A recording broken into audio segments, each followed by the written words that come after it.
Okay, so curious cats. I am curious alley cats. Today I'm going to talk about narcissist hints and how they actually do give themselves away from the beginning.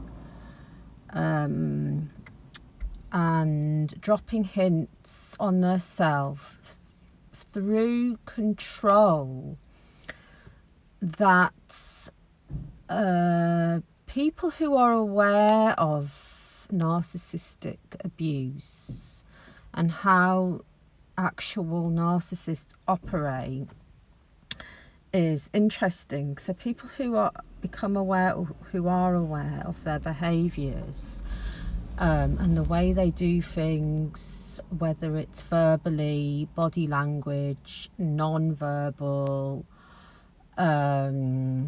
micro mannerisms, and you know, the list goes on with how narcissists operate and stuff like that. So yeah, we're going to go into hints and how narcissists triangulate and use things to drop hints to you, using word salads and other forms of how they actually drop hints.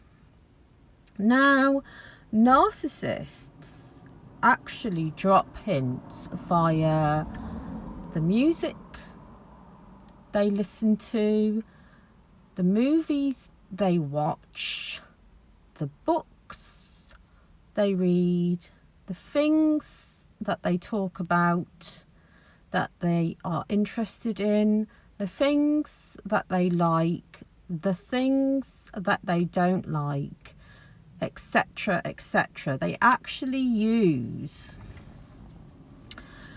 things such as music, movies and books, let's say, art, depending on how they're mirroring you in the love bombing stage, could be a huge red flag as well.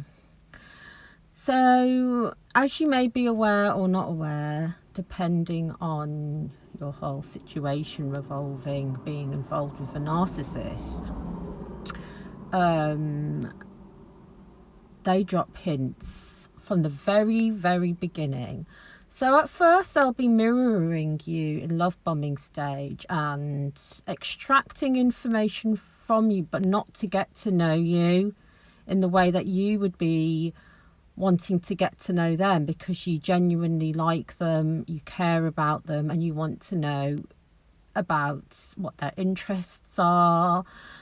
And it's like a give and it should be a give and take conversation, and it seems to be at the beginning, but there is actually a lot of word salad going on. So narcissists, they use control, and they want to control every aspect of their life and your life, which includes what music you listen to, what food you eat, what movies you watch, what programs you watch, what books they read or what books they want you to read, and so on. And this is another form of sort of non-verbal hints that they drop. Non-verbal as in they don't directly tell you, watch this movie, because it's gonna let you know how I am or what I like, but that is what they're doing. The same with the food you eat and what they eat and what you eat together.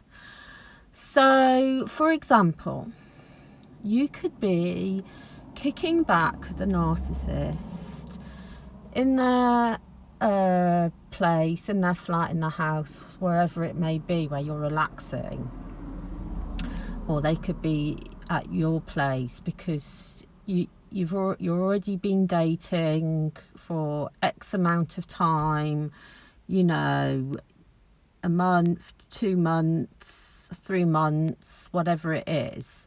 But you are dating and you are hanging out together. You're going to the cinema, you're going for walks, you're going to art shows, this, that, and the other. And in the beginning, it's all good. You're going to places, you have things in common, apparently, but they're actually mirroring you in the beginning. So you think that you're on cloud nine because they're giving you an injection, like in your arm or in your ear, with things that they know that you like because they study your social medias. They stalk you, they stalk everyone, but they stalk you if they think you're potential for good supply. And they mirror you and they find out what you like and what kind of movies you might like. And in the beginning, it's like mirroring and all that kind of thing. And there might be a thing where in relationships, this is what we all do in relationships or friendships, when you're choosing to watch a movie, you know, it'll be like, what do you want to watch? And like you could be picking between 2 or 3 movies at home or in the cinema. But what a narcissist will do is that they'll use a form of hypnosis and or brainwashing when they're in conversation with you, so that even if it seems or feels like they're including you in the conversation and they're involving you in the conversation about what you're going to watch, what movie you're going to watch, for example, but they will use word salad, whether it's via text message or verbally in conversation. So what will happen is, because you'll be kicking back, and let's say you're having a laugh, relaxing, having a drink at home with the narcissist, and you're going to watch a movie together, so you have to pick the movie to watch. Or they're going to be like, you're going to come round on the weekend and we can watch a movie, and you could be, yeah, and so they'll be texting you ideas on what to watch, and at the beginning it will seemingly feel like it's a give and take conversation, and there'll be options. So obviously there'll be options, and there are options on what to watch on TV or what movies to watch. But it will always go back to them. These conversations will be word salad conversations, but you won't realise this at the beginning. You'll only start to realise it when you're in the devalue stage more. And unless you're aware of this, you won't notice it. But these conversations will go round in circles, and you won't realise that they're draining you at first, but they are. Narcissists are draining your energy to extract your supply, and therefore they want your reaction, and they want control. They want to control everything in your life, including what you watch, what you don't watch, what you listen to, what you eat, etc. So when it comes to the movie, they'll be like, okay, so yeah, we could watch this, this and this, and you'd be like, oh yeah, I don't want to watch that because I watched that last week with my sister, so I've only just seen it, so yeah, that'll be cancelled out. And they'll be like, oh, I don't want to watch this because I just watched it with my mom. Like, so yeah, so it's like a give and take conversation. You're both agreeing why you don't want to watch that film and why you don't want to watch that film. But what will happen is they'll use different forms of it's a very subtle type of brainwashing. It's like drip, drip, drip, drip, drip. And this happens from the beginning, but it escalates until you're completely drained. So they'll drop hints on what they'll want to watch, and it always goes back to them.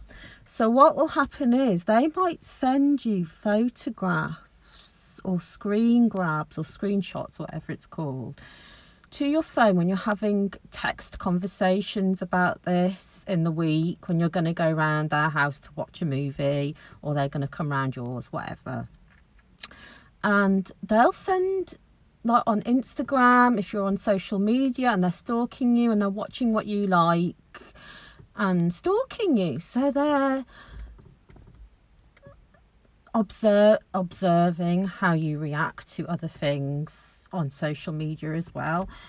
But they'll send you pictures of movies, for example, and it will be little injections. And then before you know it, you end up always watching the movie that they want to watch and what they want you to watch. So you're happily thinking that you both agreed on the decision on watching a movie. So you're watching this movie, and they're actually observing your reaction when you watch a particular movie that they've gotten you to watch, but you're unaware that they've gotten you to watch it through word salad and little injections of sending you pictures of this particular movie, or sending you links to the trailer of the movie beforehand or something like that, and it will go round in circles. So what will happen is they might have you watch a particular movie that actually drops hints on what they are like or what they are about to do to you or something like that on down the line. I'll give you a really good example of this in a minute. But, well, first example, I was dating a narcissist who got me to watch a movie called, it's a sci-fi movie called Under the Skin or Underneath the Skin. I'll put a link below to the director, and the actress is Scarlett Johansson, I think, the main actress. And it's like a sci-fi stroke horror surreal movie, and it's a great movie.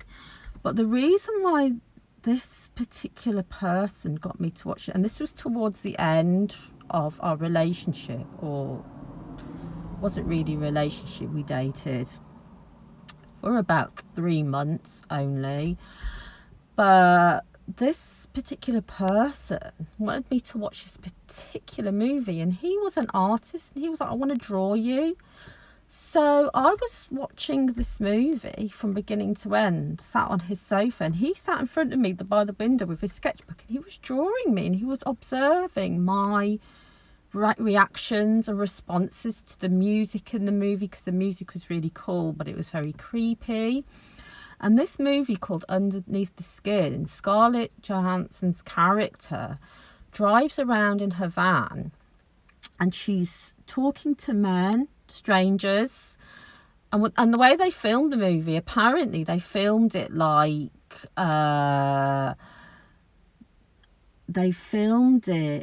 improvised. Like a lot of the people, or some of the people, let's say, that she actually spoke to when she pulled over. This film is based in the UK, like maybe, I don't know, I can't remember where exactly, but it's based in the UK. And what she would do is she'd stop, ask a man for directions, or can you show me how to get to this place? And she would, so she picked up the first man in her van, and he was supposed to be giving her directions or something like that, and telling her how to get there. And maybe she was supposed to be giving him a lift, like in return for a favour. And what this woman would do is take this man into a room all of a sudden, and she would basically, she's an alien, so she takes his skin and it's almost like she eats his soul. You don't actually physically see him. It's got this music, and it's really surreal, and she kind of like swallows, he's like drowning, and then she just picks up his skin and kind of puts it on her so that she can mask being a human and how to behave like a human, because later on in the film, so she keeps doing this to different men.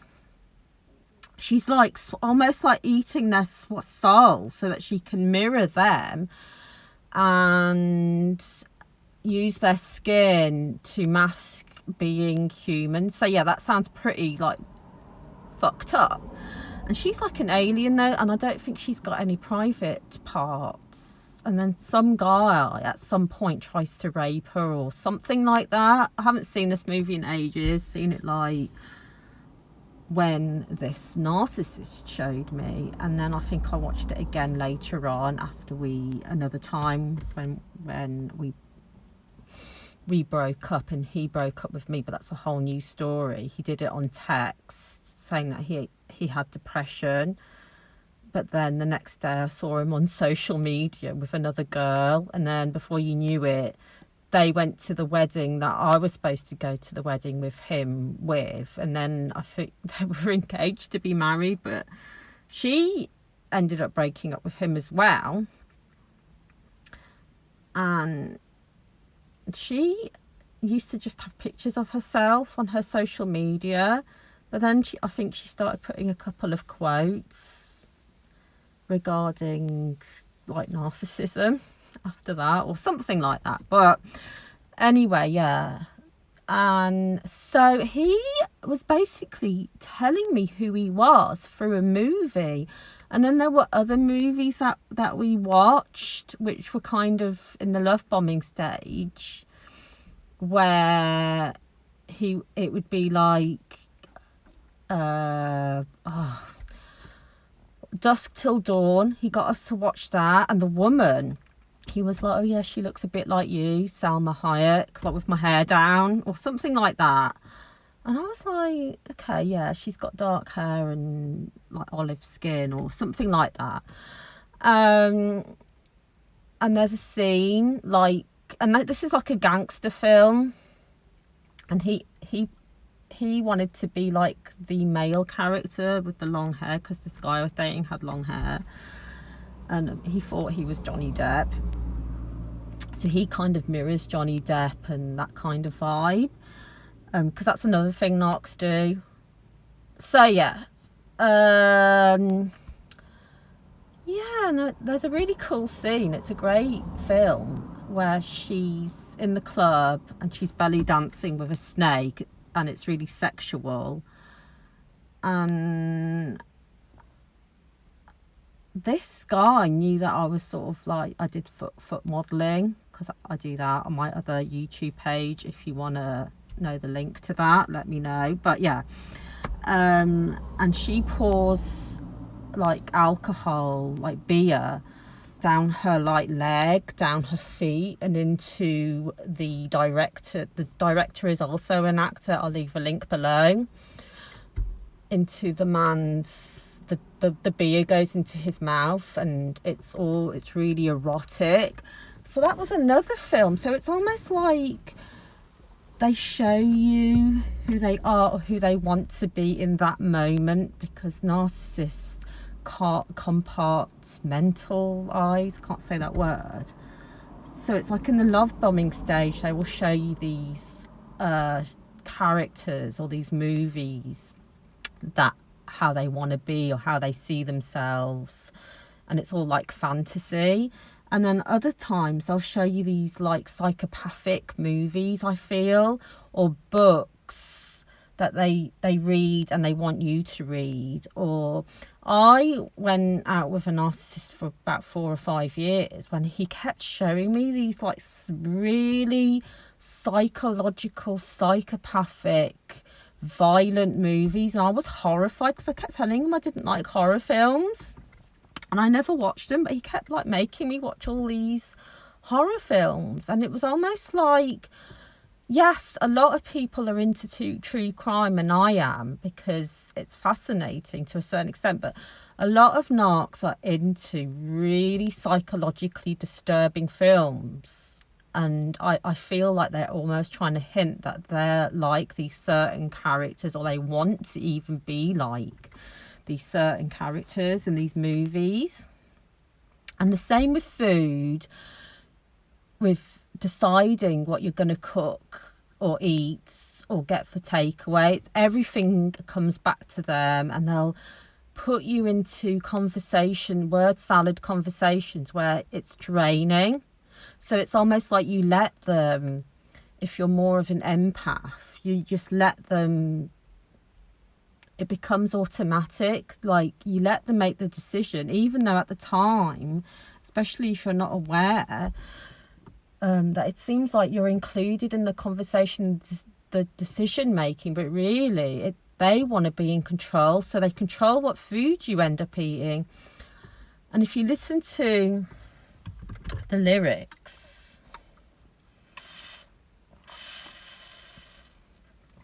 of songs that they listen to, it's very telling.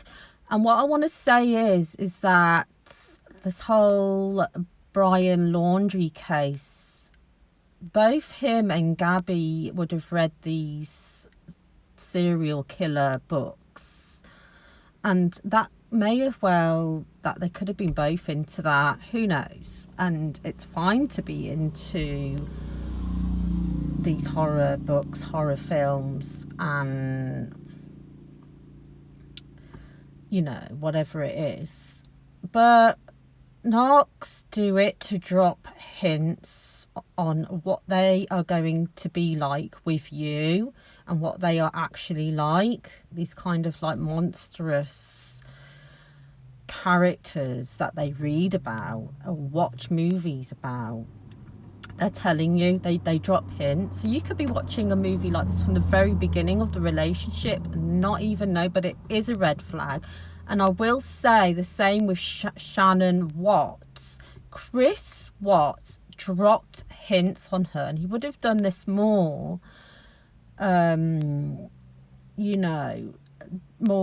than this. But an example is, before Shannon was murdered by Chris, in which he murdered his two daughters as well, and Shannon Watts was pregnant with his son. But before that happened, Shannon would have been in an extended devalue stage with Chris, because Chris is a full-blown narcissist psychopath.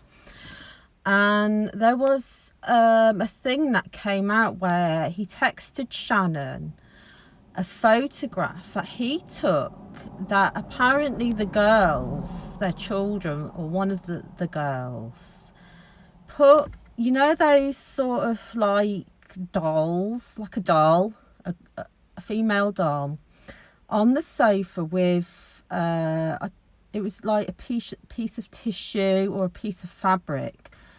Oh, and it was a white piece of tissue or fabric over the doll's body and face. And he said that the girls, or one of the girls, said that was mommy, like sleeping or something. You can go back and watch it. It's all over YouTube.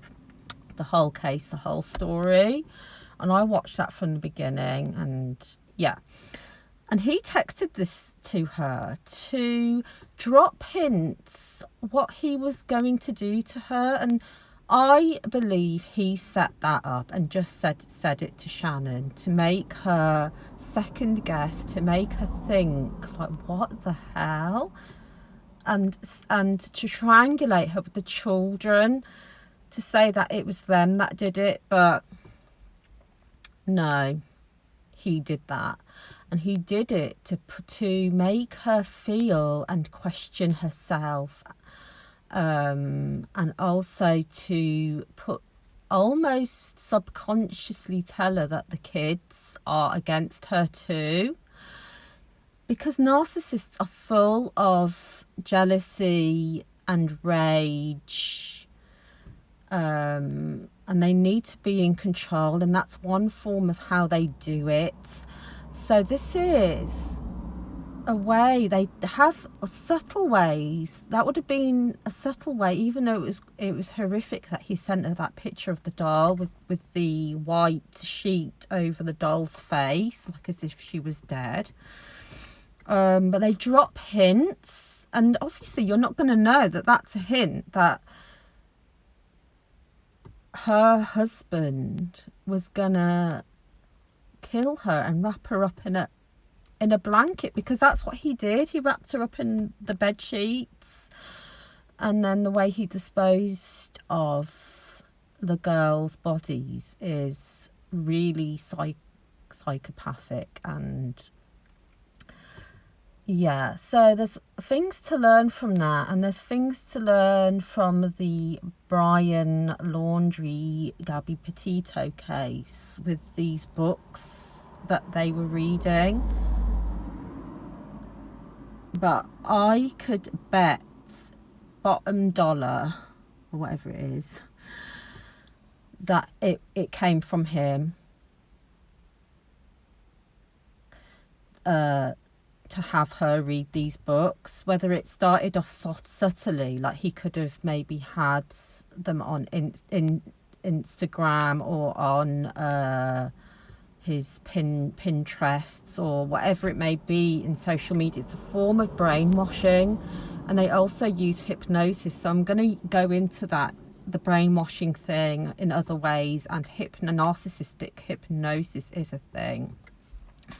And I will go into that, and leave comments about sort of certain hints that a narcissist you have been in experience with, that they may have dropped on you via food, triangulating you with food, with movies, with books, with music, or whatever you or they might have been into at the time. It could be art, forms of art, which certain types of art can be really dark, or in conversation when everything goes around in word salad, so that it drains you, and you end up consciously or subconsciously just agreeing to whatever they want, especially if you're an unaware empath. Because then an aware empath is onto it. It's like you can sense, it's like you can sense that. So yeah, leave comments on hints that may have been dropped to you via these other sort of almost non-verbal cues, non-verbal hints that they give away about themselves. And this is one of the red flags of a narcissist. Like, apparently Brian Laundrie would brag to the Petito family about how good he was at outdoor stuff and hiking, and you know how good he is as an outdoorsy person, and hence apparently he's missing in like the mountains or the woodland. It's almost like, you know, they're dropping little hints, and these are the things you have to look at, because it could be like, yeah, anybody could be like, oh, I'm good at hiking or swimming, and yes, it is natural for people, human nature, to us talk to that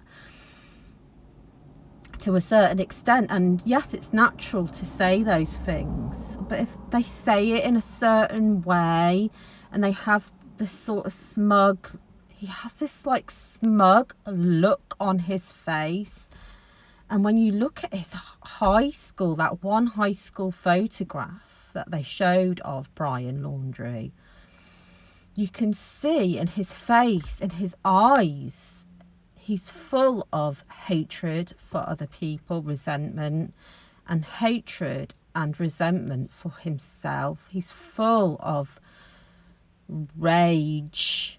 You can see it on his face. So that kind of goofy smile that he does, and he kind of almost looks like a cartoon character, that's his mask. But you can tell underneath that mask he would have put on, he's like this trapped, raging, spoilt brat child that's trapped inside this like ogre.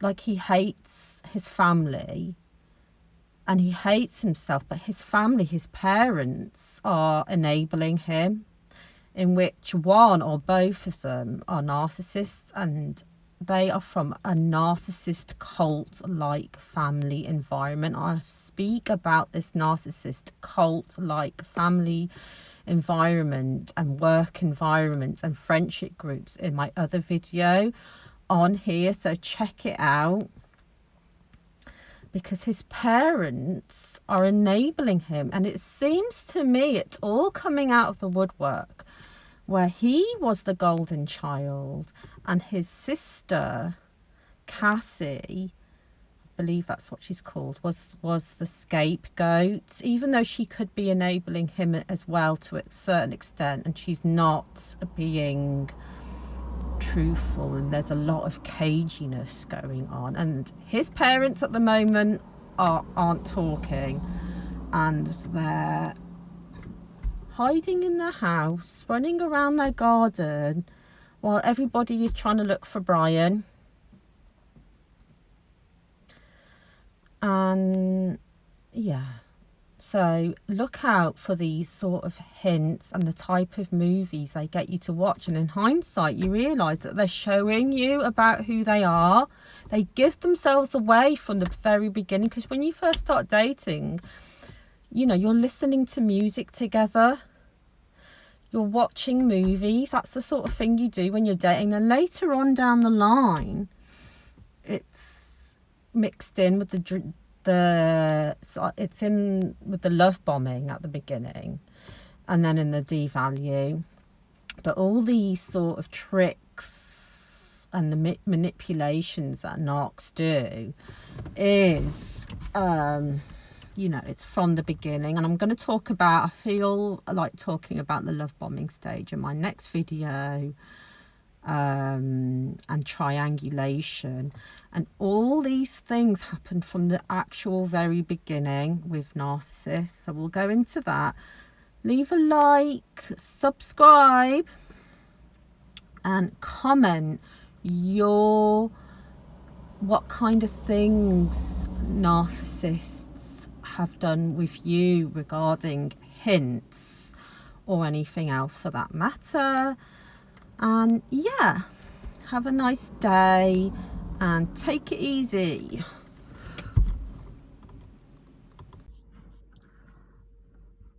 Anything that I say in my videos is for entertainment and or educational purposes only. Don't take what is said seriously. It's just allegedly. If I make examples of certain things regarding narcissist manipulation or whatever it may be, it is not based on truth or fact. This is just entertainment purposes only, and allegedly what is being said is just entertainment and for educational purposes only. And that is what I wanted to say.